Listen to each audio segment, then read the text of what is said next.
what to say? Well, this is Valentine's Day, February the 14th, 1970. What I feel like saying is, what would you people like? What would you want? What are your objects, your goals? What would you like to achieve?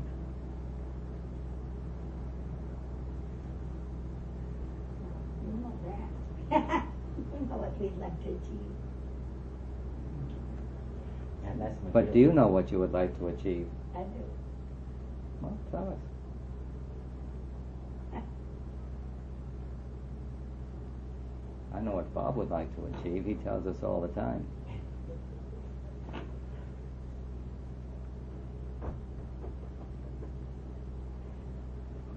Well, if you don't tell me, I'll tell you then. What we all want is the ultimate happiness.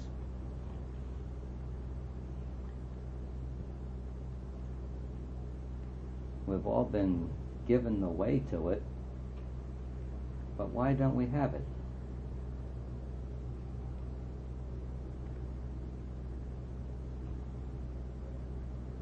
That's the big question as I see it. Why aren't we all in this room fully realized beings? Why don't we instantaneously get anything and everything we want?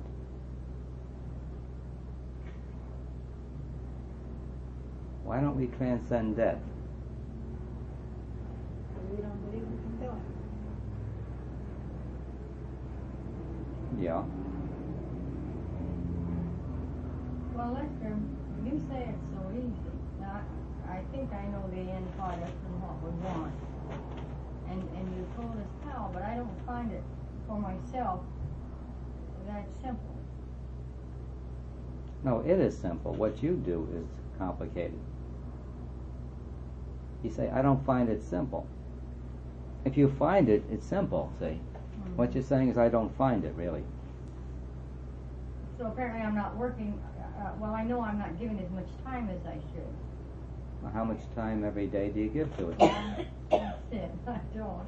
I go in spurts, and then I get discouraged because trying to harness my mind. I still haven't mastered that, harnessing my mind.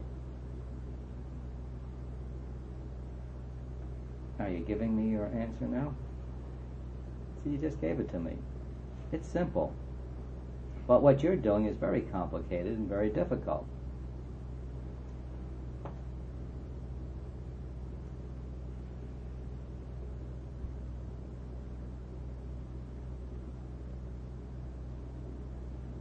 You want the dream illusion of the world because you spend all your time working at it. If you wanted bananas, you wouldn't work at eating apples. It's as simple as all that. When we want something, we work for it. We work at it, don't we?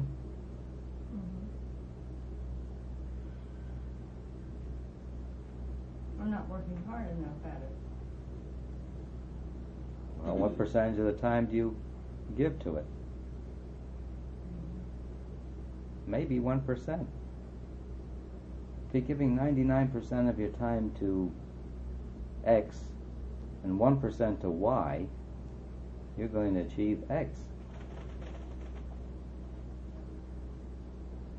If you give most of your time to it, that's what you'll have. But you also said we could do it like that. Right.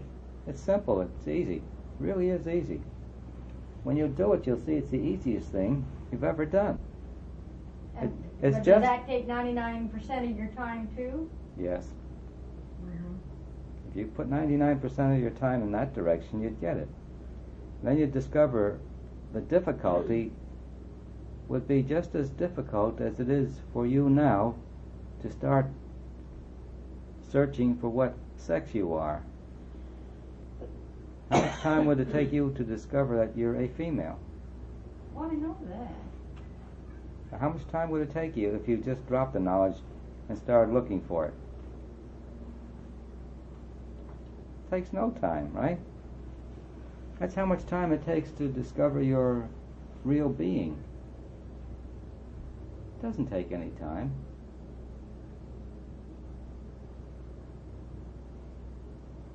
But you gotta look for it, you gotta dig for it, you gotta do those things that will take you away from the opposite. Let's take one word and work on it. The top state, I'll give you a good one. The top state is total selflessness. How much are we selfless? If we're at the top, we're totally selfless. All right, now you can take a gradient scale on it. Selfishness is the bottom, and selflessness is at the top. Where are we on this scale of selflessness? Whom do we live for? What do we live for?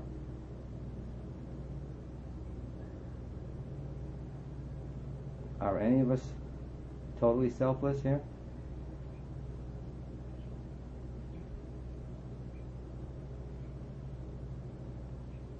You want to have everything just for the mere thought of it? Just be totally selfless. But you don't believe it.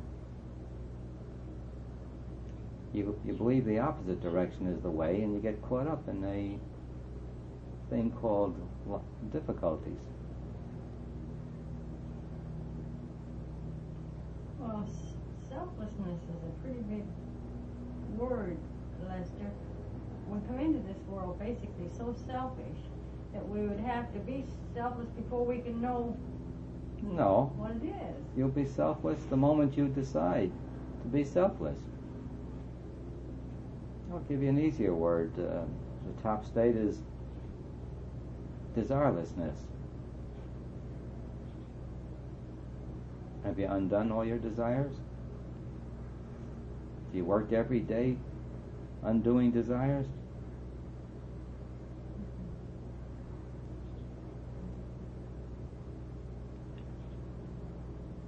Anyone who's desireless can instantaneously materialize anything he wants. If you believe that, wouldn't you do it? Well, if you were desirelessness, then you wouldn't want anything anyway, so it wouldn't make any difference whether you could or couldn't do it. Not necessarily.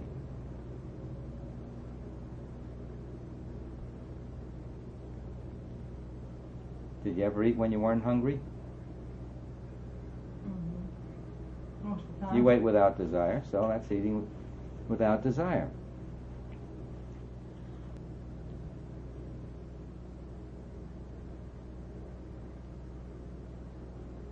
Has anyone ever tried to become desireless? I'm on the scale somewhere. And have you ever made a point of it to keep letting go of desire more and more and more until there is no more? Sure. That makes for very rapid growth.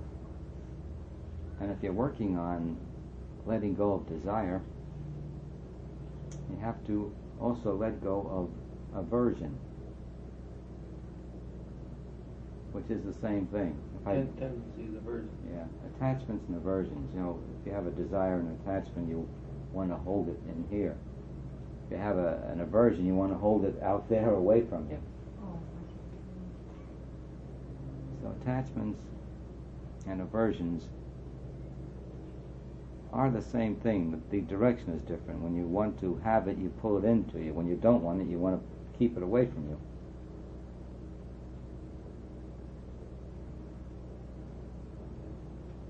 Why don't we work on some of these things like desirelessness?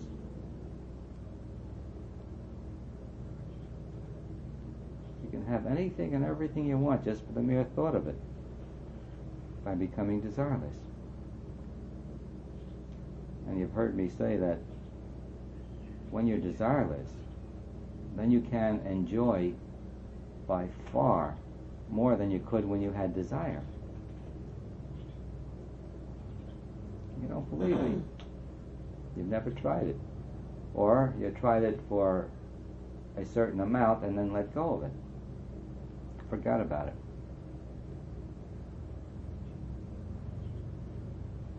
But these things are simple, Francis. Become desireless, and the mere thought of anything, you can have it instantaneously. Well, I think we've all experienced an increase in thought projection and things happening, be it a parking place or, whatever. And so evidently, all we have to do is set our sights a little higher and bring this into being too. Yeah, why do you stop? Why don't you go all the way? I don't know. There must be a missing link somewhere. Maybe the master hasn't shown us yet. You're the master, and you haven't shown yourself yet. You don't think it's so. You don't think it can be so. No, I know that all things can be so. I mean, as a man thinketh, I guess you would say. Intellectually, theoretically, you accept it so. If you really thought that, you would never let go until you became desireless, and then you would instantaneously materialize anything and everything you need. Why would you do it the hard way, the way you do it now? Why work for a living? Why punch a time clock? Why have difficulties in life? Time clock a long time. In a way you do. You have to go to work. Right?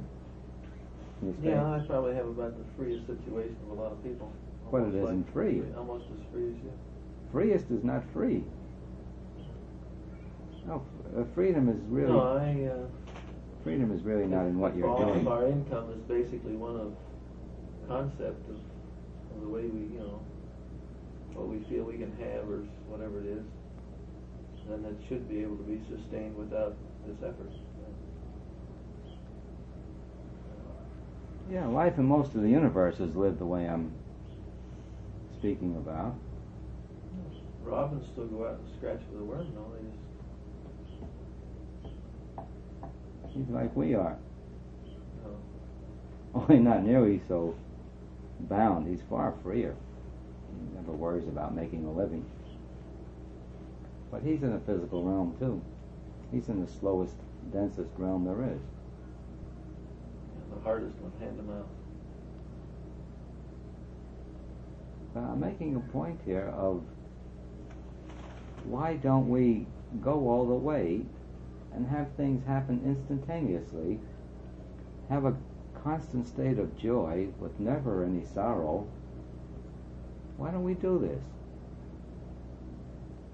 Well, in my case, I've got a family that's, I can go so far myself, and I'm not going to go to the point of leaving my family and pursuing this life solitarily on my own. No one ever said you had to. In our company, did they? No. But you ask why, and I'm sure that... So you assume that in order to do it, I have to leave my family. That's not true. You can do it right where you are.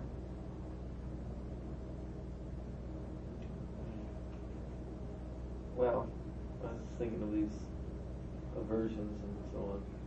Yeah, I'm trying to bring these points out because if you see them,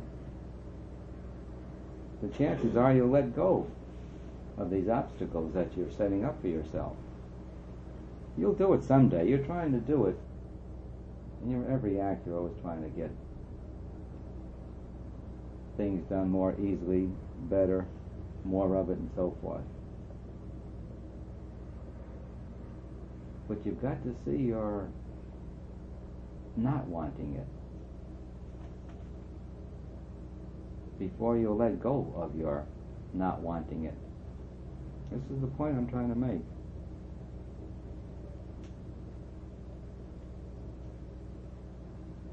If we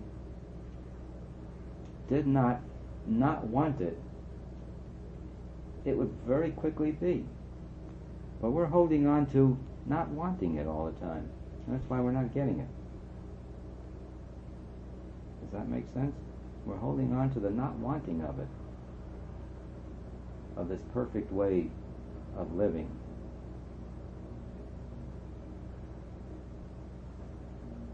By seeing obstacles. Seeing limitation. By seeing that we are limited and therefore cannot have things instantaneously. Even a little worm, they cut it in half. What is it, a glowworm? Cut it in half and it grows the part of the body that you cut away from it. See, now we all have to learn how to do that before we gain our immortality. We have to learn to be free from this body before we are not compelled to come back in a body through the womb, through 9 months incubation, and then starting off as a totally helpless infant. There's a prime example of probably the grossest stupidity in this universe. For an infant who is basically unlimited to be that incapacitated. How silly can we get? But we do it again and again and again. And if you remember back to your first days of life, you'll find it extremely uncomfortable. As a baby, you mean? Oh yeah. You can't get up. You're totally unfree. Bound completely. And we've all done it this lifetime. We've made ourselves totally incapable of doing almost anything except when food's put in our mouth, we take it.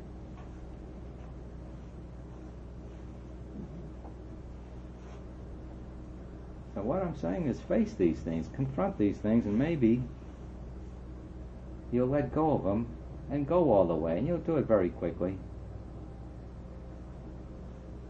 Because you're unlimited right now. You're assuming all these limitations.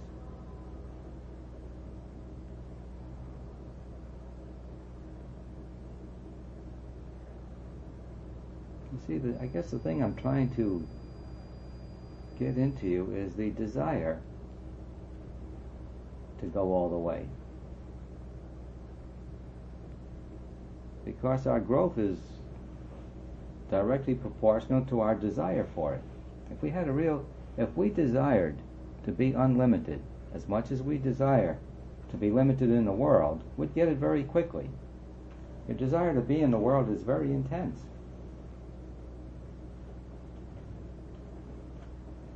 I don't know what I brought out in this group, but I've said if you want to find out how attached you are to this body, how would you feel about throwing it in front of a automobile? Then you'll discover how much you think you are this body. But you got to confront these things. You got to look at them. If you hold these things and you don't look at it, you'll never see it. I'm trying to help you pry loose these bondages and limitations that are so extreme. As much as you've heard the entire way, and my gosh, you've heard it 1,000 times, you persist in being a very limited physical body. Only because you don't confront this fact that you consider yourself a limited physical body. So if I can get you to see this, if I can get you to go to work and dig it out, when you don't see it, it's subconscious. Dig it out of your subconscious, look at it, you'll let it go, you'll remove the obstacle, or the obstacles to going all the way.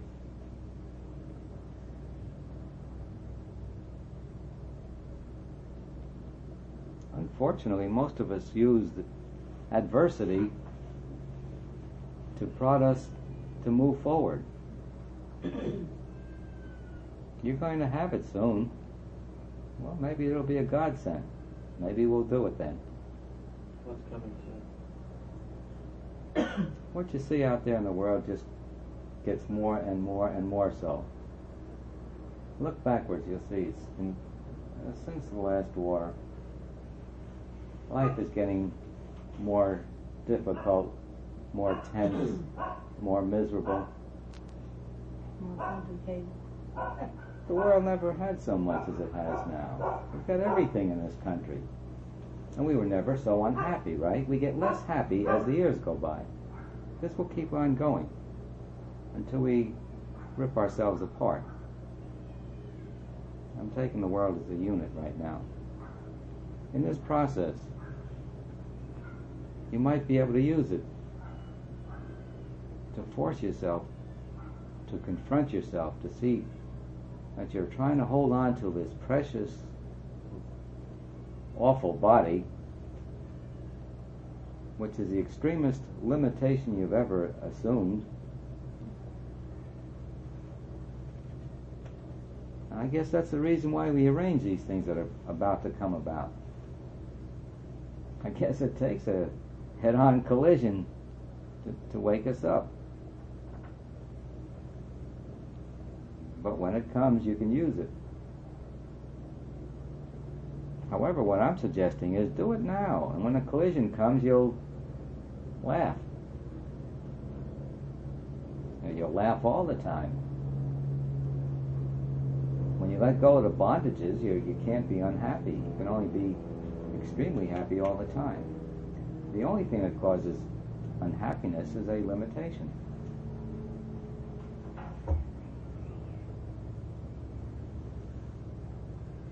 So dig out these reasons,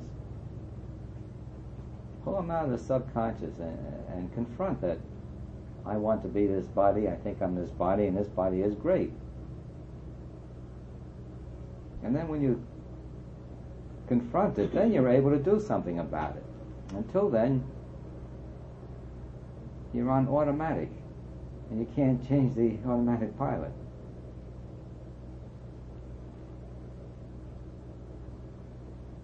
You can use some of the suggestions I mentioned before. Become desireless. Work at it until you achieve it.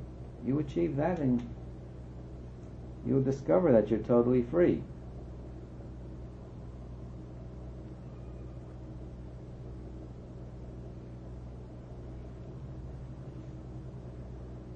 But again, basically, the reason why we don't make it is because we hold on to these limitations, to these bondages, to this body as being me.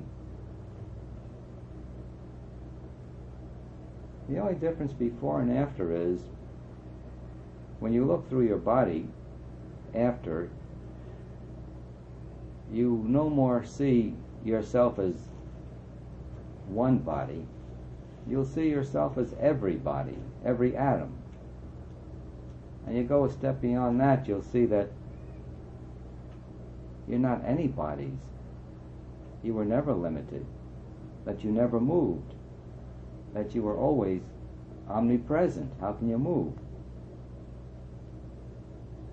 That the play of bodies was just an imagination, an illusion.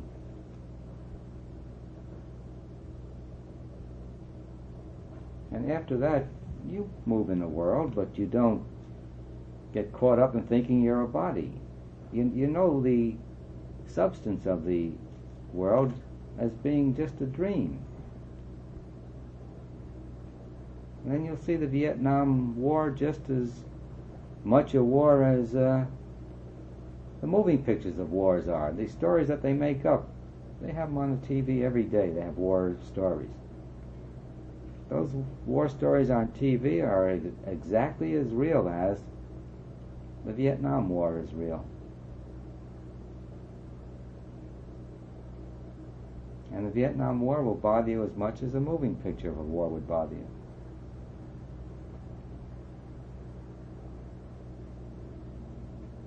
This is the before and after picture I'm trying to give you.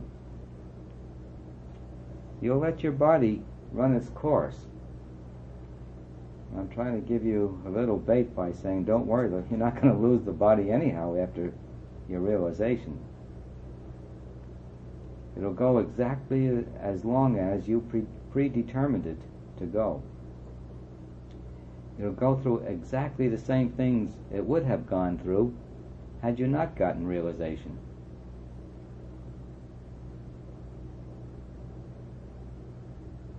What your body's going to go through, it will go through anyway. So that should never be a deterrent in getting realization. When you know that, it isn't.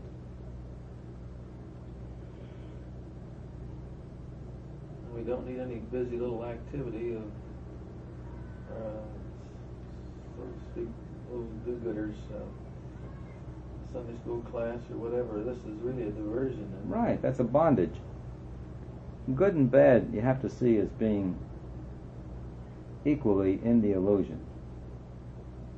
It's a dream. If you do good, you have a good dream. If you do bad, you have a bad dream. It's 50% of each. Speaking of dreams. Now you can't have one without the other. If there's good, there must be bad. If there's bad, there must be good. I mean, if the mind equates that. No, one goes with the other. It's like attachment and aversion. It's just the other side of the coin. Just one coin. Attachment is holding on to, something this way. Aversion is holding it that way. Good is parts of the dream illusion I like. Bad is the part of the dream illusion I don't like. But they're both one and the same thing. They both have to. You can't have good without bad. All words are necessarily relative. One relates to the other. If everything was all good all the time, there'd be no such thing as goodness. You couldn't understand it. You have to have badness to know what goodness is. You've got to have this world to do that. You got to have a bad steak in order to appreciate a good steak. If you're born into good steaks and had good steaks all your life, you wouldn't know what a good steak is. There wouldn't be any such a thing as a good steak. It's just a steak. You got to have bad steaks to know what a good steak is. You must have a Long person time in since order I've to- had a bad steak. Yeah. But you see Great. what goodness is now, don't you, Harry? Yes. Now, if I would have said this, you'd say, well, now there really is none, because, it's just the way you would think of it. And I prefer to, I think I've pretty well been able to see through this thing of good and bad, and positive, the polarities, and If you're having a dream, let go and let be, really. right. All right, now what is the part of you that is this ultimate state?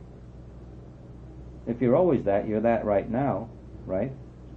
Why, what part of you is unlimited? My being. Right, that's it. Sure. Hold it. That's it. My being. Your beingness is the unlimited part of you. Now the limited part is trying to be something. All form is necessarily limited. Trying to be a form, a body, causes us to be limited bodies. So if you're choosing to be, don't choose to be a body, choose to be all bodies. Then choose to be every atom. And then you're a hairline away from seeing that your real state is only beingness. I know I know Yeah. the realization, let's say. Yeah, but why doesn't everybody become unlimited? For the mere thinking, you can have anything. You see, that seems very contradictory when you say that. Why? You're saying be desireless and so on, and then you turn around and you say, if you are desireless, you can have everything. It seems like you're baiting us to get out there to have everything, and really, Right. you want us to have nothing. No, I want you to have the all. No, I want you to be the all. See? This thing is, it No, you- evaporates. It's like a mirage. No, you're evaporating You think it. you're going to have everything, but when you achieve this state, you have everything, and you don't want anything. You know, I mean. These are your words, not mine. I'm not working for that anyway. You become the all. You become every atom, as I said before. But it isn't. You can't. We're sitting Right here, now, we're right- sitting here taking worldly values, in other words, of having things, and that is, say, you know, just sitting here, we would do this, equating having everything, you know, with, you know, Yeah, I'm talking a about it. pill and so on. You've got one body now. You can have an infinite number of bodies. I'm talking in what you call a worldly sense. By becoming more and more and more, you become less and less limited. And then when you see that you are every atom in the universe, then it's just a tiny step to the ultimate. So I'm suggesting you take on more. Be a millionaire, be a billionaire, be a trillionaire, and go on and delimit yourself. We just got done saying that the world, the United States today, is more affluent and prosperous than it ever has been, and yet the greatest unhappiness. So this really isn't the way to go, is it? Well, it's not what you have, it's your attachment or non-attachment to it that determines your happiness. People have things, and because of attachment, they're miserable. We were far happier in the 20s as a country than we are today. Even in the 30s, we were happier. And you can check this out by the songs that we had in the 30s. So it's not whether you have or whether you don't have. It's your attachment or non-attachment to what you have or don't have that determines your happiness. I understand that. But it's true, I'm trying to bait you into taking the all. To take it with ease, to take it without struggle, to take it by merely thinking of it. If you wonder why I don't do it, it's because of you people. It would be an affront to you if I lived that way in front of your eyes. I had it when I was living alone up in Sedona. I had it, and people started coming in.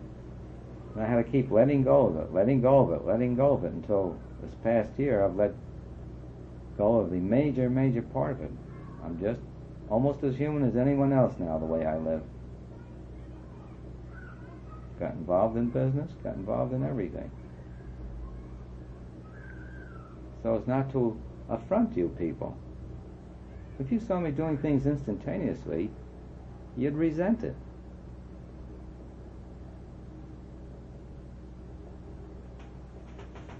Well, you think you wouldn't, doesn't change it. I know you would. I've been through it. The only people who can accept these things are those who themselves do it. Those who don't do it resent the other one doing it. Subconsciously, if not consciously.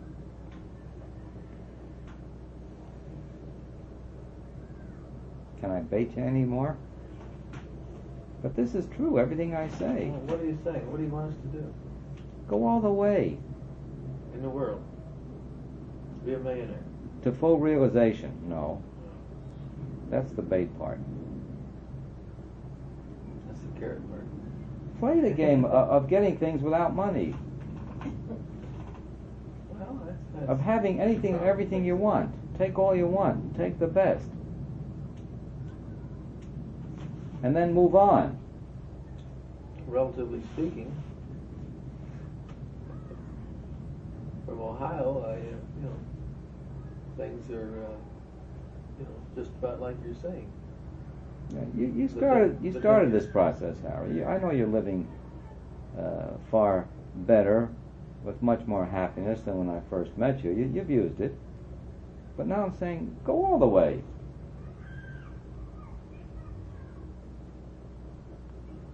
You'll still be here. You can still do the exact same things you're doing. The only difference will be you'll be totally free You'll have a joy and peace that's imperturbable. You will have accomplished what you're trying to accomplish through what you're doing now and not accomplishing.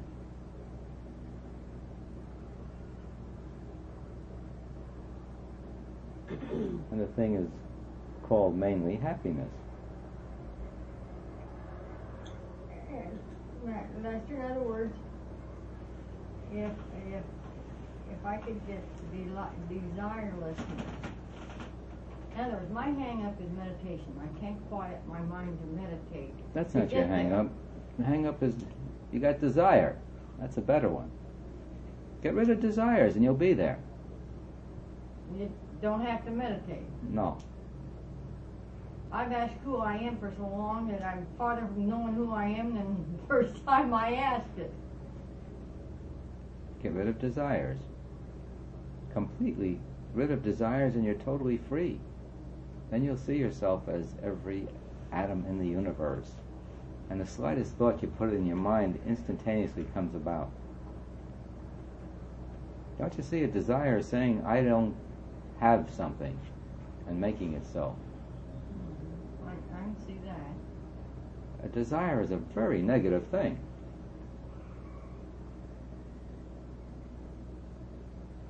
Now, when you're desireless, if you choose to enjoy something, you enjoy it 1,000 times more than you did before when you had a desire for it.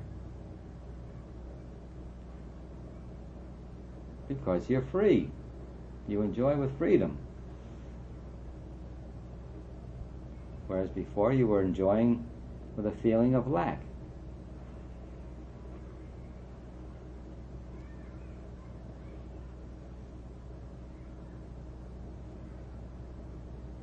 Does that make sense? It's right. Everything's right here, and this is where omnipresence is. Everything. It's this realization that, and truly it's so. This is it. There's no other center other than right here. Then I. It's the I that I am. Right. Which Right, is and- the I in everybody. And the thing that pulls you away from it is desire. Something other than I. Desire, or I'd like to say, problems that you might have. Seem like that's as distracting Right, that's as the a opposite desire. of desire. Yeah, but that's Aversion.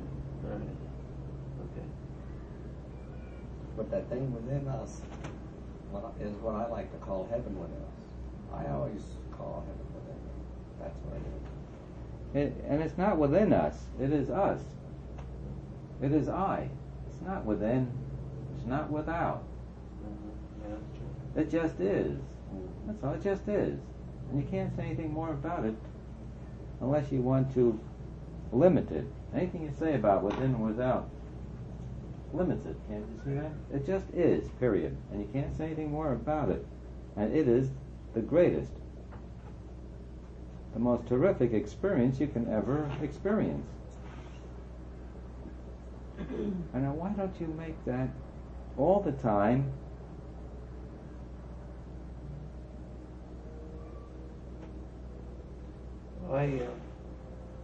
Francis mentioned about meditation. Well, when you're, I don't meditate per se, but yet,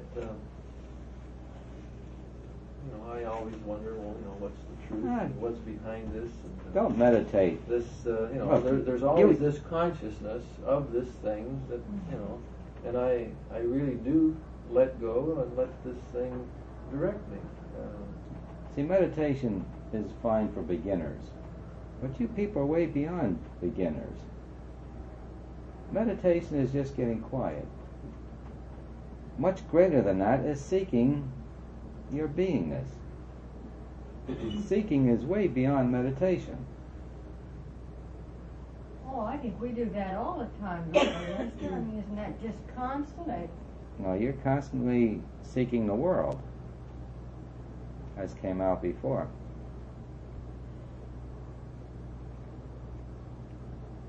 If you were constantly seeking yourself, you'd find it in a maximum of weeks. It couldn't take more than weeks. If you were seeking your sex, it would take you how long to find it? And that's how long it's going to take you to find you. You do it like that. But I know you can do it in a matter of weeks. If you keep looking for you, and only keep looking for you, in weeks you'll discover you. And when you do, it's like that. It's instant. Now the reason why you don't discover you is you hold you back here and you're looking out there for it. And here it is. You're saying, I can't find it. But the moment you do that, it's instant. The moment you look at you, you'll see you. But you're every moment looking at other than you. You're looking at the illusion out there. You're looking at the body, and you're saying, I, the infinite being, am this body. And you're saying that every moment.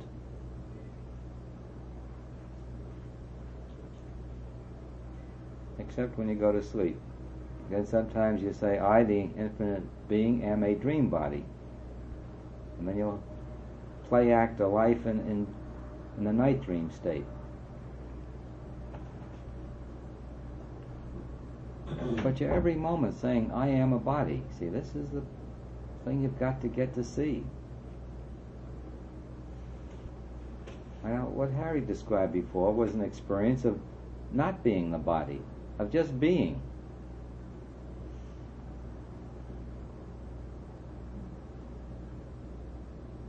When he felt fulfilled, a total satiation, he was just being. He wasn't being a body. If he thought he was being a body, he couldn't feel that goodness of it, the greatness of it.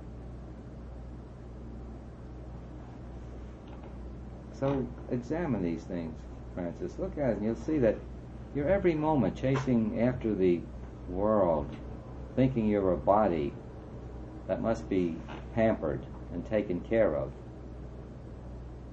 And the Bible says, take no thought for the body. That's what it means.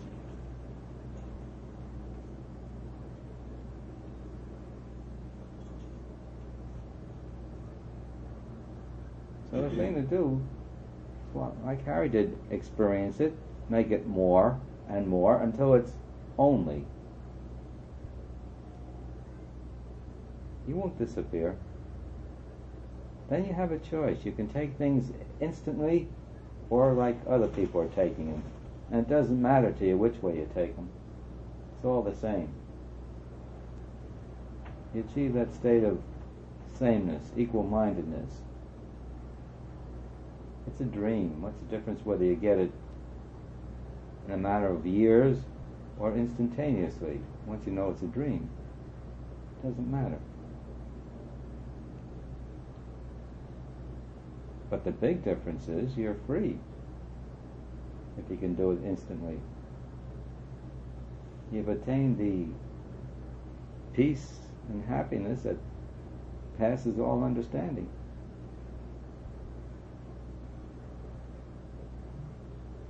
You've let go of so-called miseries, unhappiness, difficulties, problems.